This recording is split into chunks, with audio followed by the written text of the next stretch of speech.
안녕하세요. 저는 담임 선생님은 AI를 쓴 동화작가 이경화입니다. 담임 선생님은 AI가 송림도서관 동구 어린이 한 책 읽기로 선정이 되어 동영상으로나마 어린이 여러분들을 이렇게 만나게 되어 반갑기도 하고 고맙기도 하고 그렇습니다. 책을 읽은 친구들도 있을 테고요.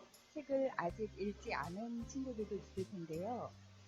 지금 이 시간이 여러분들에게 유익한 시간이 되었으면 좋겠습니다. 책을 읽지 않은 친구들은 제가 이야기하는 부분이 작품 속에서 어떻게 형상화되고 있는지 찾아보는 재미가 있을 것 같고요. 책을 읽은 친구들은 자신이 느꼈던 감상을 떠올리면서 한 번 더 책을 읽는 것 같은 그런 기분이 들었으면 좋겠습니다.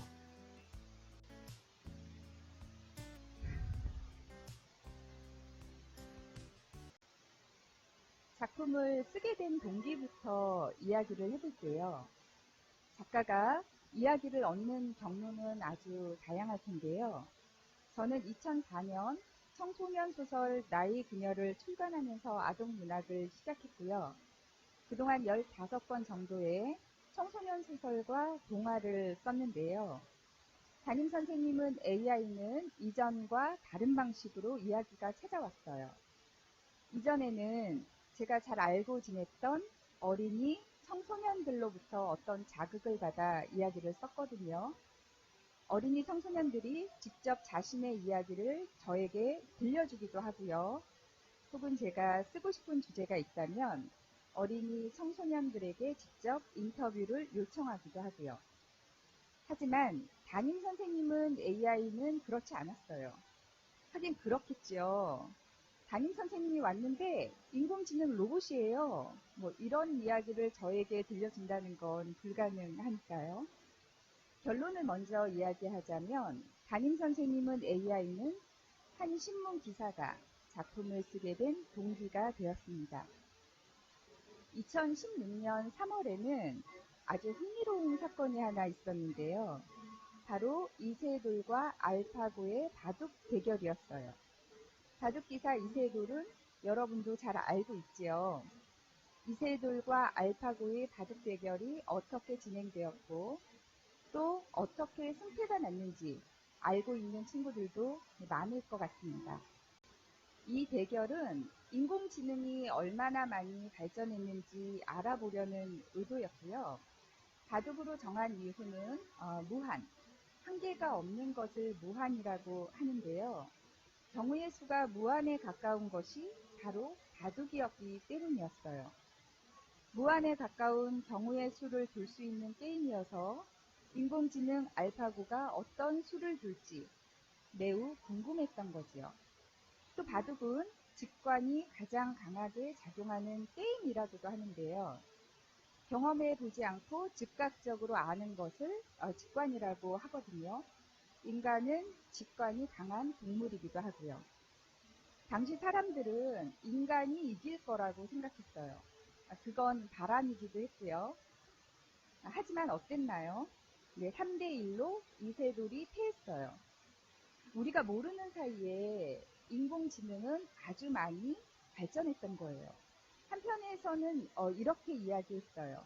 야, 걱정하지 마. 인공지능이 아무리 발전해도 사람이 아주 쉽게 하는 것들은 하지 못한다니까.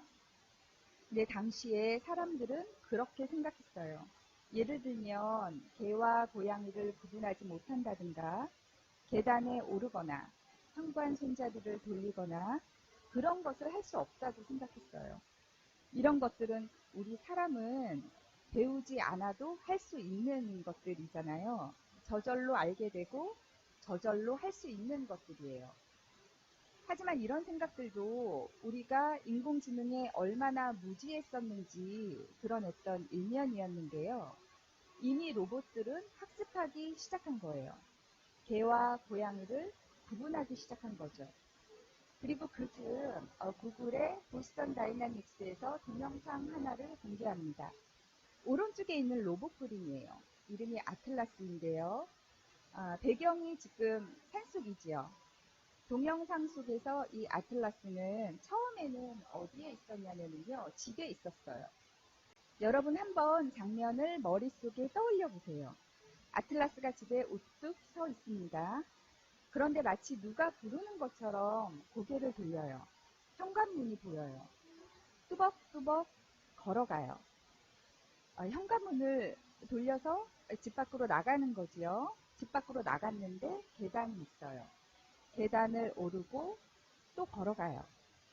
여러분 계단을 오르는 게 더 힘이 들 것 같나요? 산에 가봤지요.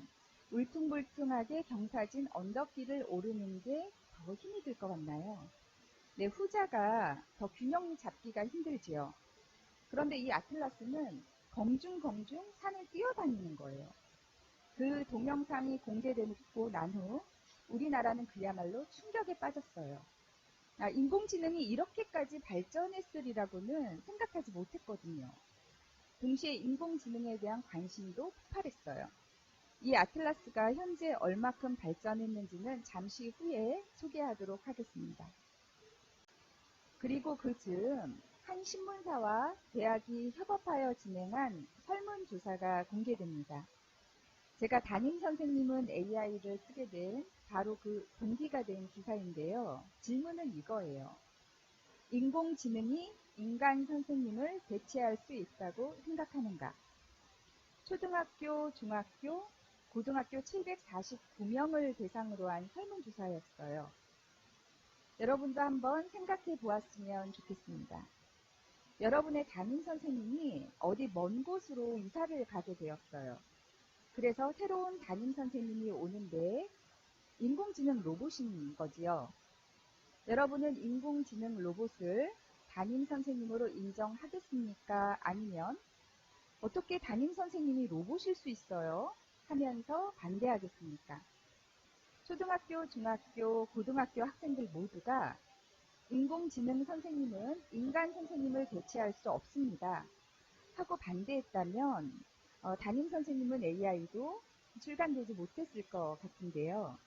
초등학교, 중학교, 고등학교 학생들 중에서 이 학생들만은 과반수가 인공지능 선생님에 대해서 찬성하는 의견을 냈어요.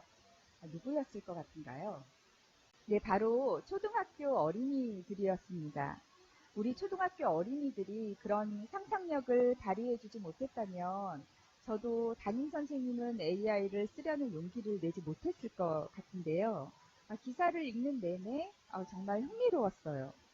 어린이 여러분들은 로봇 선생님에게 높임말을 사용할 거라고 대답했고요. 로봇 선생님이 내주는 숙제도 하고 친구들에게 어떤 문제가 생겼을 때 도움을 요청할 거라고도 했어요. 선생님이 벌을 주면 벌을 받을 거라고도 했고요. 그러니까 로봇 선생님을 찬성하는 어린이들은 로봇 선생님을 인간 선생님과 다르지 않게 대하겠다는 거지요. 그 기사를 읽는 동안 저는 담임 선생님은 AI 속 인물들이 떠오르고 또 이 인물들이 로봇 선생님과 함께 겪을 진지한 사건들이 떠올랐어요. 그렇게 작품을 구상하게 되었습니다. 담임 선생님은 AI의 줄거리를 간단하게 요약하자면 이렇습니다. 인간하고 가장 닮은 로봇을 휴머노이드라고 하는데요. 휴머노이드가 담임 선생님으로 오는 거예요. 그런데 우리 사람은 마음이 다 똑같지 않잖아요. 로봇 선생님을 좋아하는 사람들도 있고 로봇 선생님을 싫어하는 사람들도 있는 거지요. 담임 선생님은 AI는 로봇 선생님이 담임 선생님으로 오면서 벌어지는 이야기를 하고 있는데요. 로봇 선생님을 몰아내려는 사람들과 선생님을 지키려는 아이들의 대립을 주요 서사로 하고 있습니다. 로봇 선생님 이름은 뭔가요? 김명희입니다. 여러분들이 작가였다면 어떤 이름을 붙여주었을 것 같은지도 궁금한데요. 인공지능 로봇이기 때문에 아이들은 줄여서 인지쌤하고 부르고 있습니다. 어린이 인물로는 오파란, 노이든, 박한솔, 공담비가 나오는데요. 처음에 인지쌤을 가장 열렬하게 환영했던 인물이 바로 박한솔이었습니다. 그리고 공담비도 인지쌤한테 애정을 드러내지요. 공담비는 처음부터 끝까지 인지쌤 편이었던 반면 박한솔은 이후에 인지쌤을 몰아내는 데 앞장을 서는데요. 오파랑과 노이드는 처음에는 인지쌤에게 시큰둥했는데 이후에는 인지쌤을 지키는데 또 앞장을 섭니다. 제가 작품을 구상하게 된 동기가 설문조사를 다룬 신문 기사였다고 했잖아요. 그렇다면 초등학교 어린이 과반수는 왜 로봇 선생님이 인간 선생님을 대체할 수 있다고 생각했을까요?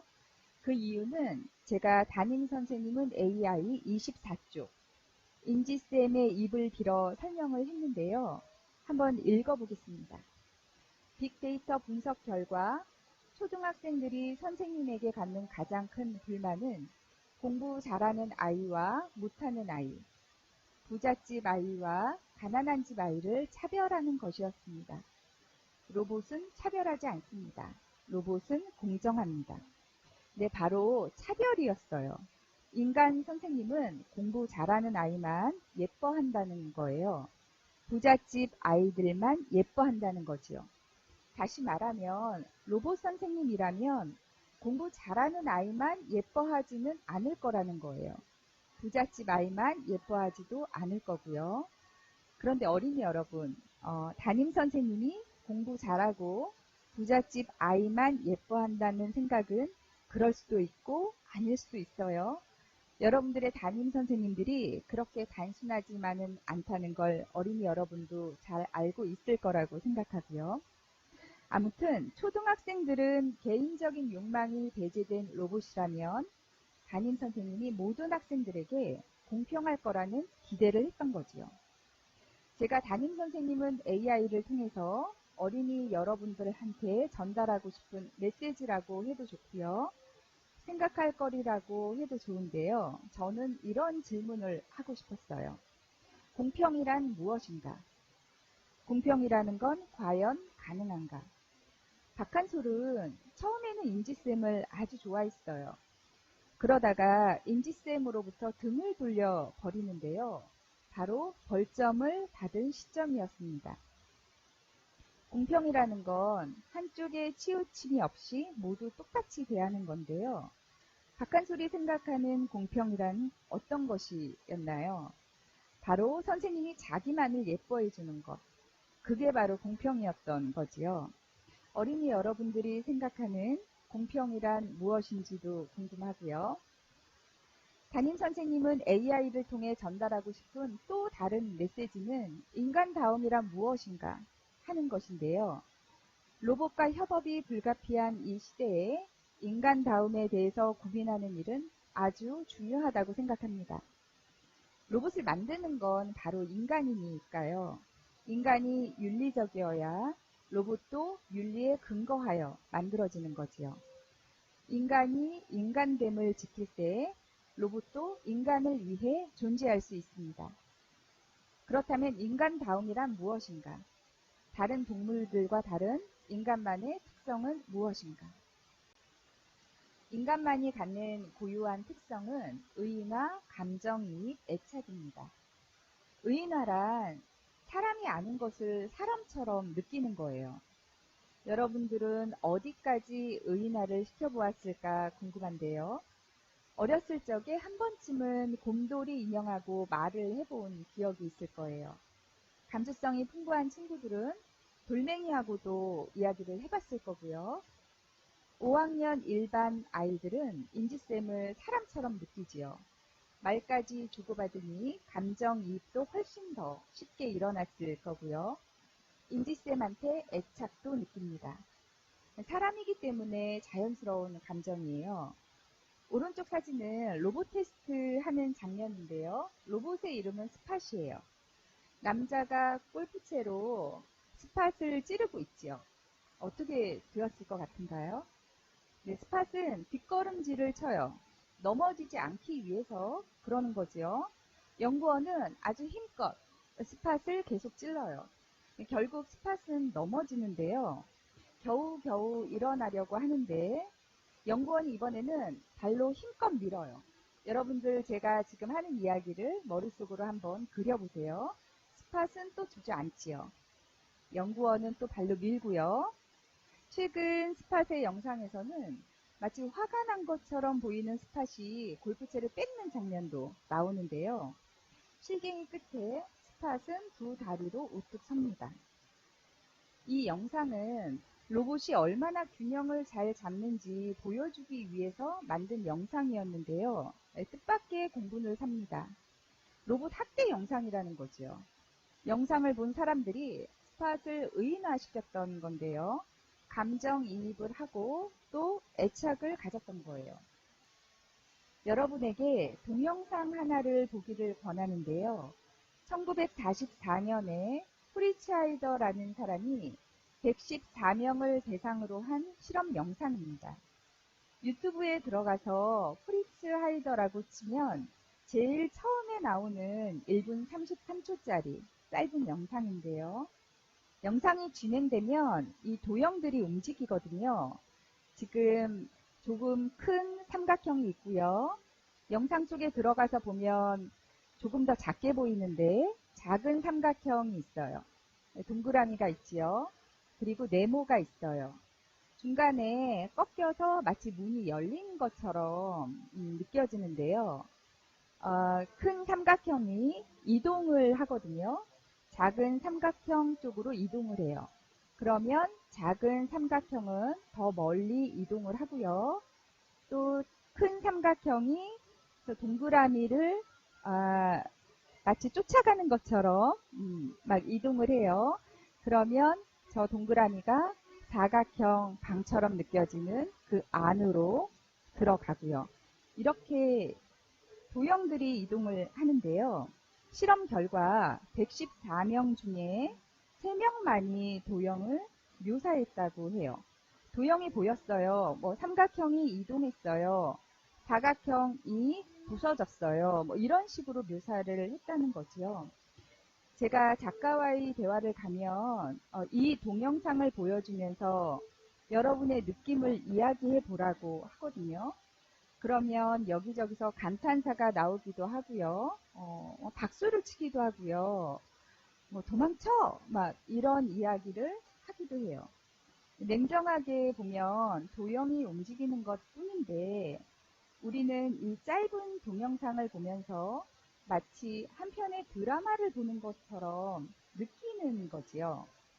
큰 삼각형이 작은 삼각형으로 이동하는 것을 보면서는 마치 공격하는 것처럼 느끼고요.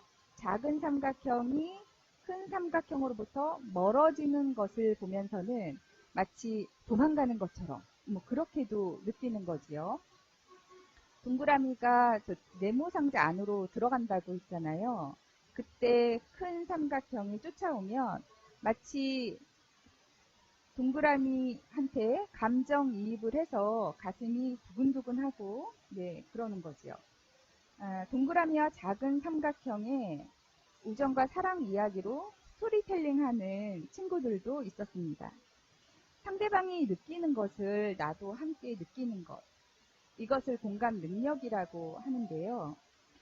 이 공감 능력이라고 하는 것은 훈련을 통해서 성장하기 때문에 능력이라고도 하는 거고요. 공감 능력은 의나 감정이입, 애착이라는 단계를 거치면서 형성이 되는데요. 공감 능력은 인간만이 갖는 고유한 특성으로 로봇이 가장 못하는 것이기도 합니다. 작품 속 인지쌤은 미세 파동 생체 에너지에 문제가 생겨서 오류가 나는데요. 이 미세 파동 생체 에너지가 과부하된 이유가 바로 인지쌤이 공감 능력이 생겼기 때문이었거든요. 로봇과의 협업이 불가피한 시대에 우리는 이제 로봇이 하지 못하는 일에 주목해야 하고요. 그건 바로 공감 능력과 관련한 일이 아닌가 생각합니다. 타인과 공감하면서 깊은 정서적인 교감을 나누는 거예요. 그건 우리 인간들만이 할 수 있는 가장 인간적인 일이면서 동시에 우리 인간을 가장 성숙하게 만드는 일이기도 한 것 같습니다. 그럼 여기서 1부를 마치고요. 2부에서 어린이 여러분들 다시 만나보도록 하겠습니다.